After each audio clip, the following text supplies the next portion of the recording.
Olá, sejam bem-vindos ao Plenárias. Aqui você vai acompanhar o resumo das sessões da semana do Supremo Tribunal Federal.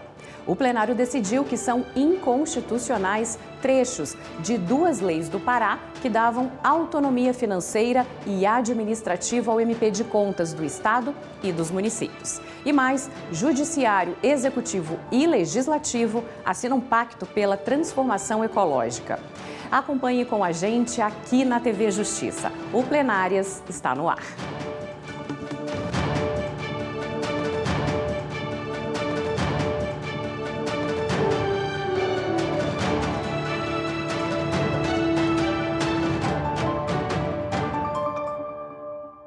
Eu sou Flávia Alvarenga e juntos vamos entender os julgamentos da semana. Com a gente aqui no estúdio, a Karina Zucolotto, nossa consultora jurídica. Karina, muito obrigada pela sua presença. Tivemos duas decisões essa semana, né? Exatamente, Flávia. Nós tivemos a decisão dos ministros sobre duas leis do Estado do Pará envolvendo a autonomia administrativa e financeira do Ministério Público Especial junto ao Tribunal de Contas daquele estado, em que os ministros declararam inconstitucional as duas leis que estavam sendo questionadas, e também uma decisão que acaba colocando fim a uma ação que já há mais de 20 anos tramitava aqui no Supremo, mas que acabou de uma forma bastante rápida sendo concluída em razão do julgamento que aconteceu em junho de 2023. Trata-se da necessidade de autorização ou de ratificação também pelo Congresso Nacional para que o presidente da República possa denunciar, fazer com que o Brasil se retire de um compromisso internacional que veio a ser firmado pelo país. Daqui a pouco a gente explica mais das sessões. Obrigada, Karina. A comissão montada pelo Supremo para analisar as emendas parlamentares do chamado orçamento secreto elaborou um relatório com os resultados da avaliação. Esse documento apresenta sugestões para aprimorar o sistema de controle, transparência e rastreabilidade das emendas e vai ser anexado aos autos da ação sobre o tema que tramita na Corte. A reportagem é da Evne Araújo. A reunião foi realizada na sala de sessões da primeira turma e contou com representantes do PSOL, autor da ação, da Procuradoria-Geral da República, da Advocacia-Geral da União, do Congresso Nacional, do Poder Executivo, do Tribunal de Contas e da Controladoria-Geral da União.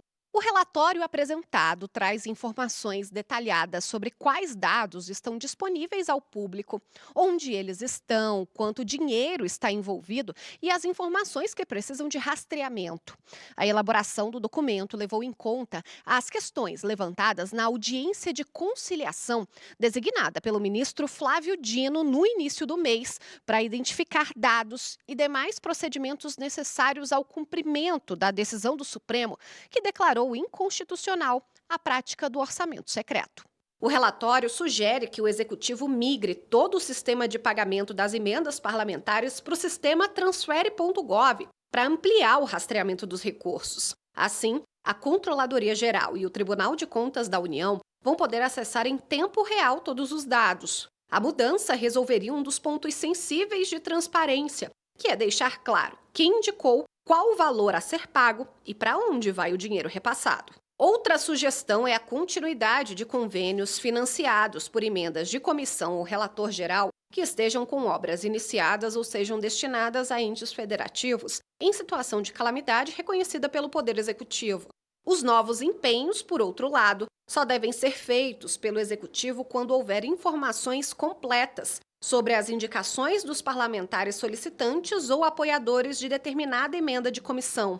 Essas informações deverão ser disponibilizadas pelo Poder Legislativo em um banco de dados estruturado e público, para que sejam incorporadas ao portal da transparência.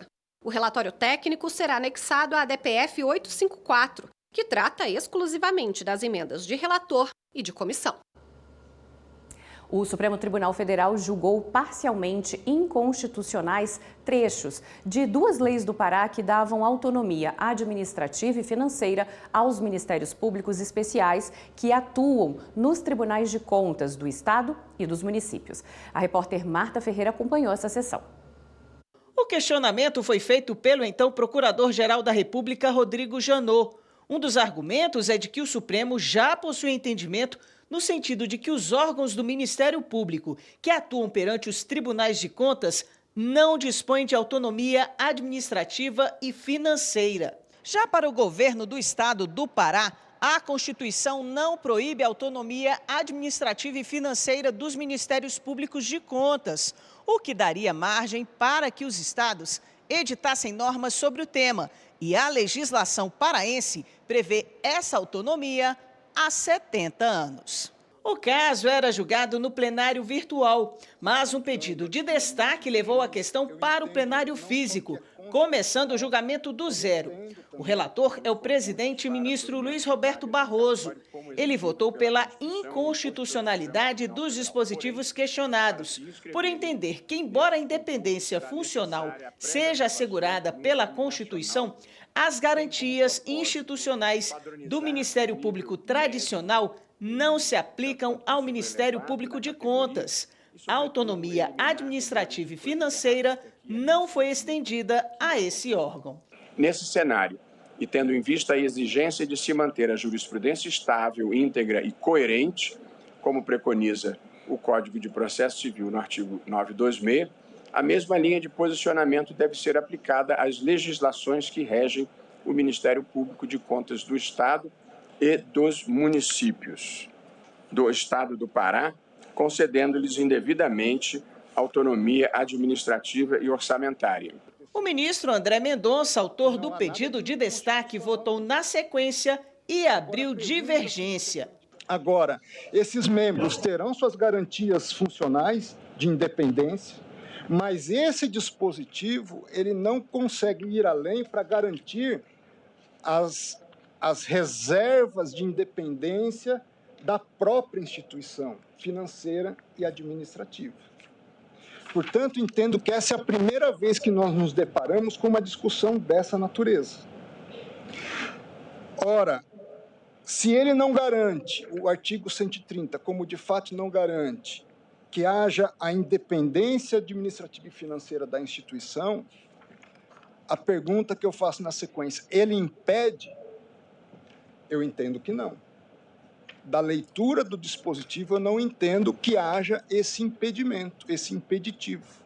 O plenário, por maioria, julgou parcialmente inconstitucionais os dispositivos questionados. Os ministros mantiveram a autonomia funcional, mas declararam a inconstitucionalidade da autonomia financeira e orçamentária. Julgo parcialmente procedente o pedido para declarar a inconstitucionalidade das expressões, abro aspas, independência financeira e administrativa, dispondo de dotação orçamentária global própria, fecho aspas, do artigo 2º da Lei Complementar 9 de 92, e, abro aspas, independência financeira e administrativa, dispondo de dotação orçamentária global própria, fecho aspas, do artigo 2º da Lei Complementar 86 de 2013, ambas do Estado do Pará.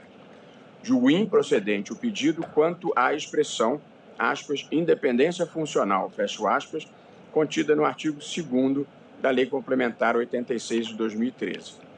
Propõe-se a fixação da seguinte tese de julgamento, abro aspas, é inconstitucional, por violação aos artigos 130 e 75 da Constituição Federal de 88, norma estadual que confere autonomia administrativa e orçamentária ao Ministério Público Estadual junto ao Tribunal de Contas, vírgula, garantida a independência funcional de seus membros e os meios necessários para o desempenho da função.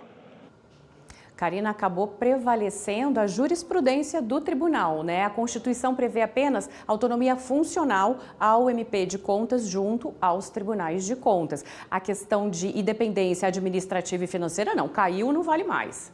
O ministro Luiz Roberto Barroso, relator dessa ação, disse que esses ministérios públicos, eles fazem parte da estrutura do próprio tribunal e não caberia ao Estado ampliar as prerrogativas que a Constituição, ao que o próprio Procurador-Geral da República, ao propor essa ação, argumentou e foi acatado, a Constituição estabeleceu apenas essa autonomia financeira, orçamentária, para o Ministério Público da União e dos Estados, e não ao Ministério Público junto ao Tribunal de Contas. Porque, vamos lembrar, a Constituição Federal diz que são funções essenciais da Justiça. De um lado, a advocacia, pública ou privada, e, de outro lado, o Ministério Público. E a Constituição estabelece 2 ministérios públicos, como disse o ministro durante a sessão, clássicos. Acho que foi o próprio Procurador-Geral da República que chamou dessa forma, sim, clássico, Ministério Público da União e o Ministério Público dos Estados. Não tratou, nesse ponto, do Ministério Público junto ao Tribunal de Contas. Então, os ministros, aplicando uma jurisprudência que já existia aqui no tribunal, disse, olha, eles fazem parte da estrutura do próprio Tribunal de Contas do Estado, que não é um órgão do Poder Judiciário, é um órgão administrativo que auxilia o Poder Legislativo do Estado na condução da fiscalização, na auditoria das contas do governador e em sendo Tribunal de Contas dos municípios do Estado, auxilia também o Tribunal de Contas do Estado para fiscalizar as contas dos prefeitos daqueles municípios. Então, ele tem uma estrutura própria, mas ele está vinculado ao Legislativo, mas não subordinado a eles. E os membros do Ministério Público que compõem a carreira e que atuam junto a esse Tribunal de Contas fazem parte dessa estrutura. Então, para os ministros, não há que se falar em lei estadual, dando a esses membros do Ministério Público autonomia administrativa e financeira, garantindo apenas aquela autonomia que existe também para o Tribunal de Contas da União. Então, o modelo federal deve seguir para dar a eles apenas essa autonomia funcional. E os ministros ainda, Flávia, ao final, eles modularam os efeitos dessa decisão para dizer que essa decisão ela só vale a partir de 2026, justamente para que não haja um corte imediato no orçamento do Ministério Público, para que isso vá, de uma certa forma, sendo pulverizado até 2026 passar a valer efetivamente. Tá ótimo, obrigada. Os chefes do Executivo, Legislativo e Judiciário assinaram na quarta-feira o Pacto pela Transformação Ecológica. A repórter Viviane Novaes acompanhou e tem os detalhes. A cerimônia no Palácio do Planalto reuniu os chefes dos 3 poderes, ministros de Estado, políticos. A ministra do Meio Ambiente, Marina Silva, lembrou o estudo que mostra a gravidade da situação ambiental em países como o Brasil e a necessidade de medidas para cuidar do meio ambiente. Segundo o IPCC, painel de especialistas da ONU, que monitora a mudança do clima, o aquecimento global impactará de forma mais dramática os trópicos, onde está o nosso território, aumentando de forma desproporcional os eventos climáticos extremos, afetando gravemente o crescimento econômico, acelerando as desigualdades e a pobreza em todo o mundo.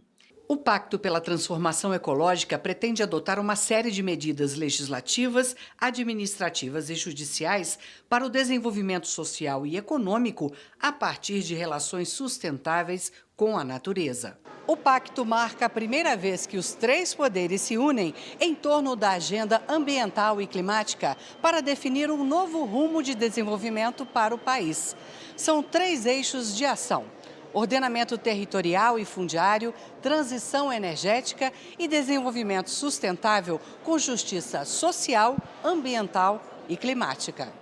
Os objetivos do pacto são sustentabilidade ecológica, desenvolvimento econômico sustentável, justiça social, ambiental e climática, considerações dos direitos das crianças e gerações futuras e resiliência a eventos climáticos extremos. Para o presidente do Senado, Rodrigo Pacheco, o pacto é uma chance do país procurar novas formas de produção.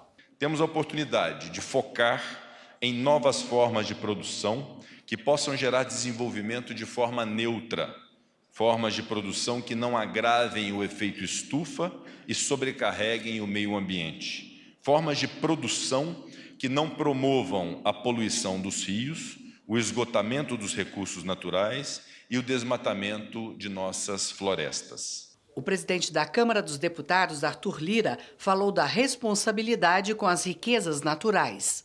Devemos dispor de nossas riquezas naturais de maneira responsável e inovadora, concebendo, produzindo e adotando as tecnologias que certamente marcarão o futuro da economia mundial, rumo ao desenvolvimento sustentável, em linha com o que estamos fazendo na transição energética do Brasil. O presidente da República, Luiz Inácio Lula da Silva, afirmou que o pacto vai além de um só governo. Esse pacto sinaliza que o desenvolvimento que buscamos não é apenas uma política de governo, mas uma política de Estado, perene e inclusiva. Esse simbolismo se traduz na imagem de uma nação que se une, converge e constrói em conjunto, sem segregações permeadas pelo ódio ou pela intolerância. O presidente do Supremo Tribunal Federal, ministro Luiz Roberto Barroso, disse que o Poder Judiciário passou a intervir na questão ambiental por 3 razões. A primeira, pelo reconhecimento de que a proteção ambiental é uma questão de direitos humanos, porque sem a observância de um meio ambiente ecologicamente equilibrado, outros direitos humanos são afetados. E quem olhar para o Rio Grande do Sul verá que foi afetado o direito à vida, o direito à propriedade, o direito à integridade física. Em segundo lugar, porque, como disse, muitas vezes há uma certa omissão da atuação governamental, da atuação do Estado em muitas partes do mundo e o Judiciário precisa saná-la. Mas há, sobretudo, uma grande causa, é a de que só o Judiciário tem o papel de proteger as minorias ou de proteger, inclusive, as gerações que ainda não nasceram.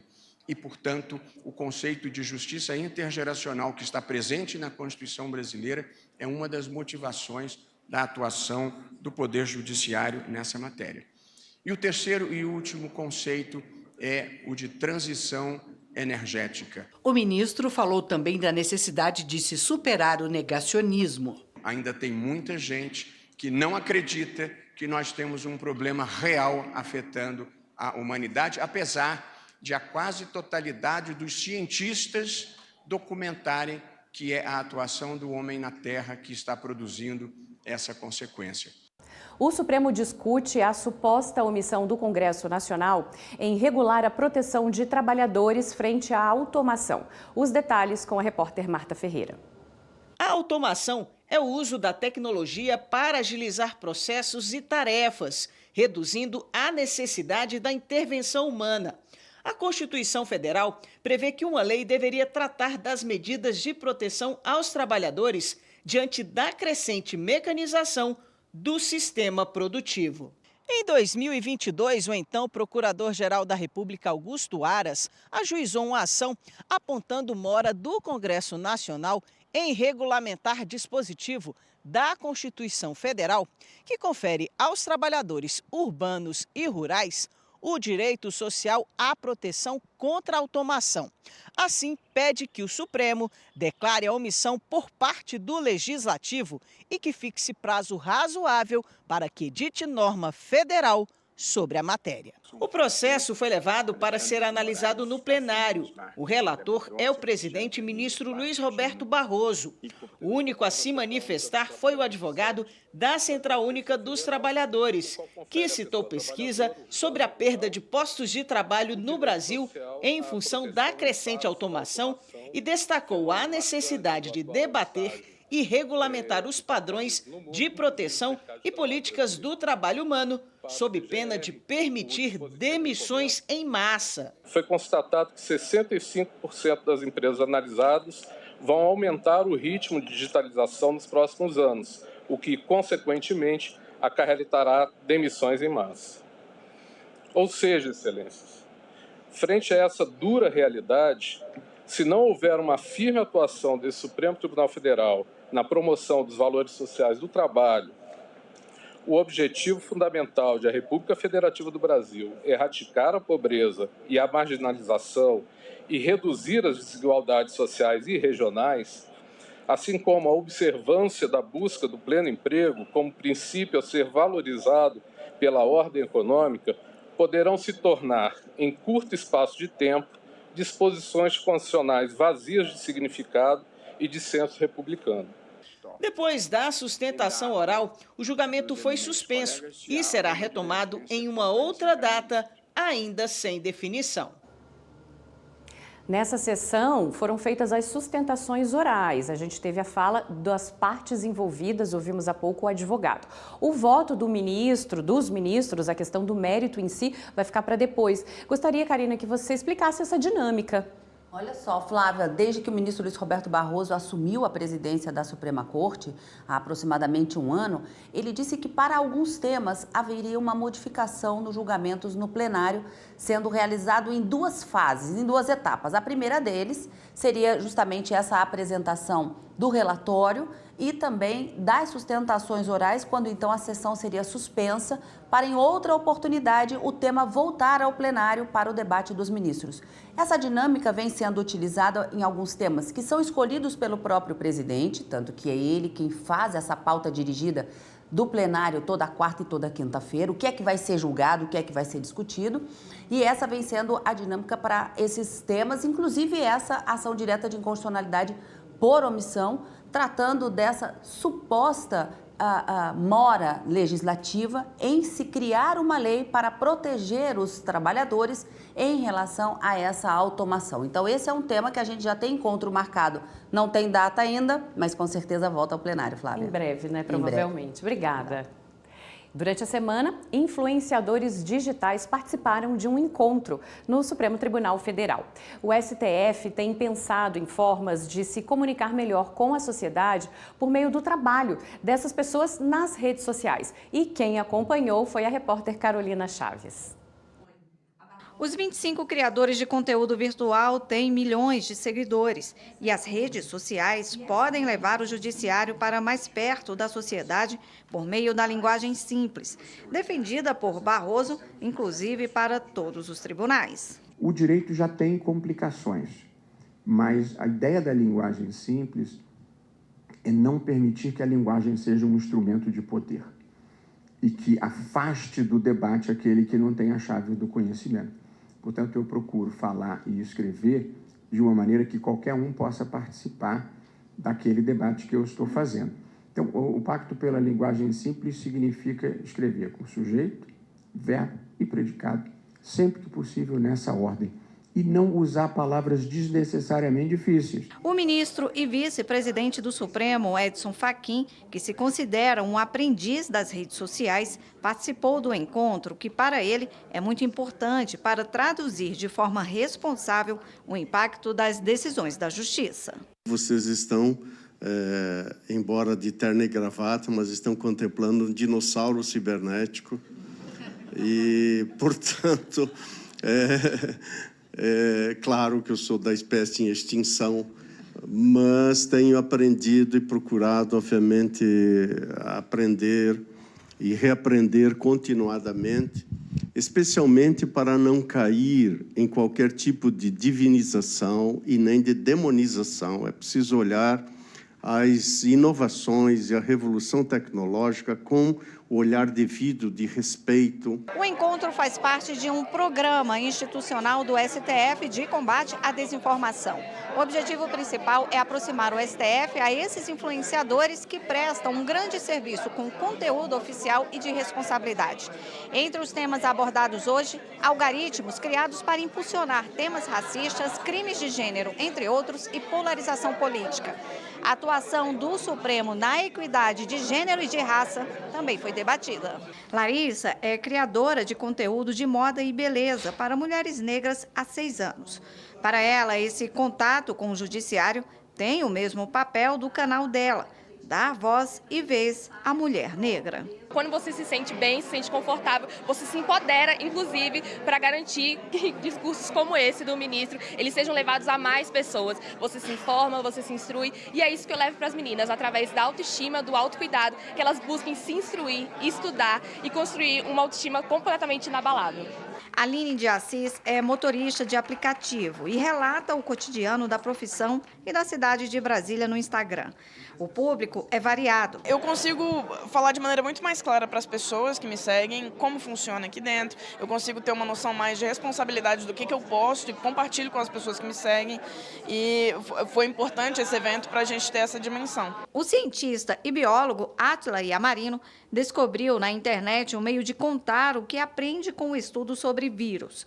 Ele afirma que a imersão na maior corte do país é uma prova de que justiça e ciência têm tudo a ver. É muito importante ver uma autoridade formal suprema dessas, entendendo que existe esse outro campo agora, que tem essa mediação na internet, que ela tem consequências reais e que é importante a gente ter uma junção desses dois mundos. O Supremo Tribunal Federal promoveu essa semana o encontro Impactos da Inteligência Artificial no Constitucionalismo Contemporâneo. Os ministros de tribunais superiores e especialistas em computação discutiram a aplicação da tecnologia no judiciário e formas de regulação do setor. A repórter Evne Araújo acompanhou. O mundo vive atualmente a quarta revolução industrial. A era em que a tecnologia passou a ter protagonismo global, automação, sistemas de armazenamento em nuvem, inteligência artificial. Hoje, o Brasil tem mais de 83 milhões de processos judiciais em tramitação em todas as instâncias da justiça. E para tornar o poder judiciário mais eficiente, o uso das novas ferramentas tecnológicas é inevitável. São elas que auxiliam a organização e a análise dos casos pelos tribunais. O debate promovido pelo Supremo tratou da influência da inteligência artificial sobre o sistema constitucional, a democracia e os direitos jurídicos.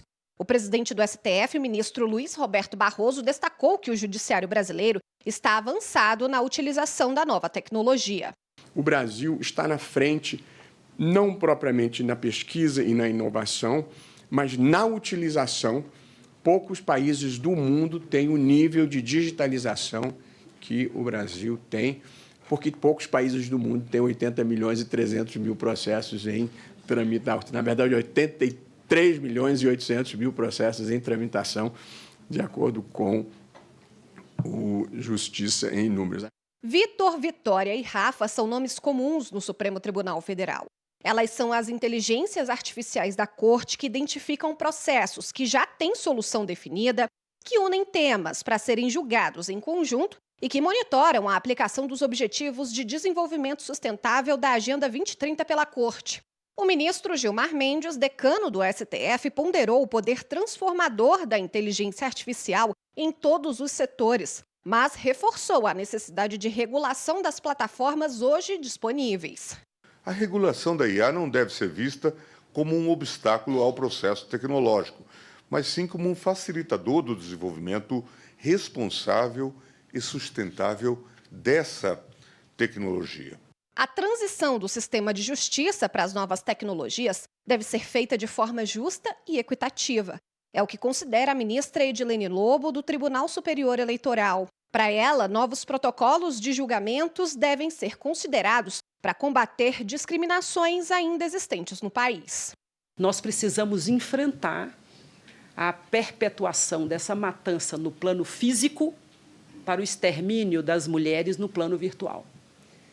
O apagamento da contribuição das mulheres, a violência política insistentemente executada contra mulheres negras, o cancelamento, a pornografia e, dentre tantas outras aqui, disfuncionalidades, para usar uma palavra mais simples, para tratar dessa barbárie que nós estamos vendo potencializada pela inteligência artificial.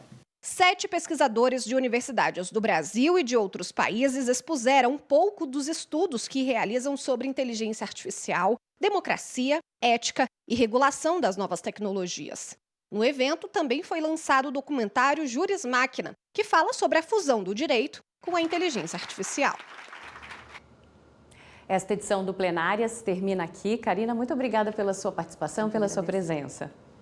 Você também pode acompanhar o Plenárias pelo canal da TV e Rádio Justiça no YouTube, pelo Spotify e pela Rádio Justiça. Continue com a gente aqui na TV Justiça. Até a próxima. Tchau.